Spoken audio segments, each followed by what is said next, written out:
Iya, ini mungkin masih Ini mumpung banget lagi di Bursa Efek Indonesia. Ingat banget Pak Purbaya kayak beberapa pekan lalu ngomong IHSG to the moon gitu kan Pak.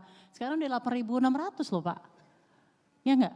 iya, ini mungkin masih belum dengar diskusi kita di sini. Saya yakin setelah diskusi kita udah naik ke 8.650 kali. Gitu ya. Setelah diskusi ini, kasih tepuk tangan dulu buat Pak Purbaya. Over. Pak Purbaya tadi sebagai koordinator KSSK ya kalau kata Pak Bimbakun kan, payung regulasi diterapkan, berarti kan tantangannya tuh ada pada implementasi. Nah dari sudut pandang Kemenku dan juga dari sudut pandang KSSK, saya pengen tahu Pak, dari bagian mana P2SK ini bisa meningkatkan daya tahan sistem keuangan kita, terutama dalam menghadapi gejolak yang ada di global dan eksternal. Silakan Pak. Makasih Mbak Ade. Kalau kita dengarkan tadi penjelasan dari Pak Misbakun, jelas sekali bahwa yang memberi kekuatan lebih LPS, OJK, BI, keuangan sedikit. Bahkan malah berkurang. Tadinya kan LPS lapor ke kita, sekarang lapor ke DPR, saya rugi. Jadi gini, ada satu hal yang amat positif sekali dari P2SK itu, yaitu peran Bank Sentral. Dulu kan hanya menjaga nilai tukar dan diterjemahkan ke stabilitas harga kan. Sekarang ada nanti kalau jadi untuk mendorong pertumbuhan ekonomi. Ini satu hal yang bagus sekali karena pengamatan saya selama ini walaupun KSSK ada koordinatornya Menteri Keuangan, pada waktu diskusi kita cenderung terikat di koridor masing-masing. OJK ngomongin OJK, keuangan ngomongin keuangan, BI ngomongin kebijakan Bank Sentral, LPS nunggu bank bangkrut. Dia ngapa-ngapain. Itu mah Selalu menyenangkan ya. Selalu menyenangkan kalau ngajak Pak Purbaya itu diskusi. kerjaan saya zaman dulu soalnya. Gitu ya Pak. Enak ngapa-ngapain gajinya gede. Sekarang dia yang menikmati deh. Saya gini. Dengan adanya unsur tadi, jadi kita bisa overlap ketika diskusi dengan Bank Sentral. Jadi ketika saya concern ke pertumbuhan, saya biasanya ya kita gelontorkan kebijakan fiskal dan lain-lain. Tapi kan mesin ekonomi nggak dari hanya fiskal saja. Fiskal hanya pemerintah. Di satu sisi lain kita perlu dorongan dari moneter yang bisa menggerakkan sektor swasta lebih cepat. Kalau kemarin-kemarin saya diskusi di KSSK, pasti mereka akan bilang, itu daerah kami, jangan masuk daerah kami. Kira-kira gitu ya, Destri ya. Kalau sekarang, daerah kita juga. Anda kebijakannya beda, pertumbuhan kita bisa susah. Itu tanggung jawab Anda juga. Jadi ke depan saya pikir ini amat baik sekali kalau undang-undang jadi. Kapan Pak undang-undang jadi Pak? Sebentar lagi ya, sebentar lagi. Sebagai contoh, ketika saya mulai di Kementerian Keuangan, minggu pertama saya gelontorkan uang 200 triliun ke sistem perekonomian JDR. Itu kan membangkitkan semangat di perekonomian, mereka semakin optimistis, ekonominya mulai bergerak, bursa saham naik, naik. Waktu ke 8.000 lebih udah senang orang. Katanya dulu kalau Purbaya menterinya cilaka, sekarang 8.600 lumayan kan. Ini akan naik terus. Karena kita ngerti betul penyakit kita apa dan dengan nanti framework yang baru, kita akan bisa berkoordinasi dengan Bank Sentral lebih baik lagi. Uang tumbuh M0 tumbuh dari hampir 0 ke 13%. Tapi di bulan Oktober tiba-tiba turun lagi dari M0, base money, primary money, base money, atau uang yang paling bisa dikendalikan oleh Bank Sentral.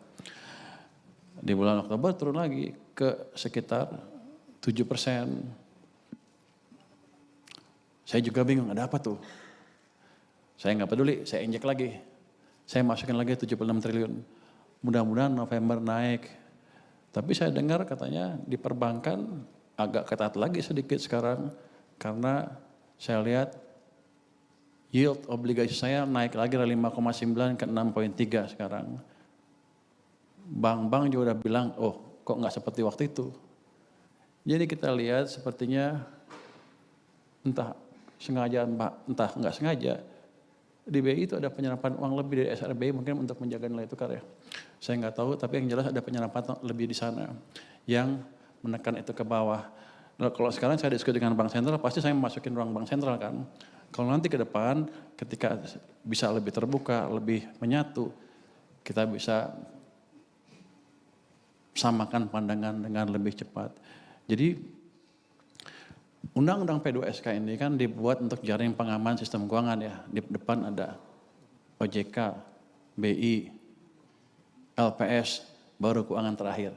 Nah karena kita yang nyusun, kita taruh di belakang nih, biar nggak ngapa-ngapain kelihatannya. Tapi begini, kalau sampai dari BI, OJK, sampai LPS saja, kita sudah susah.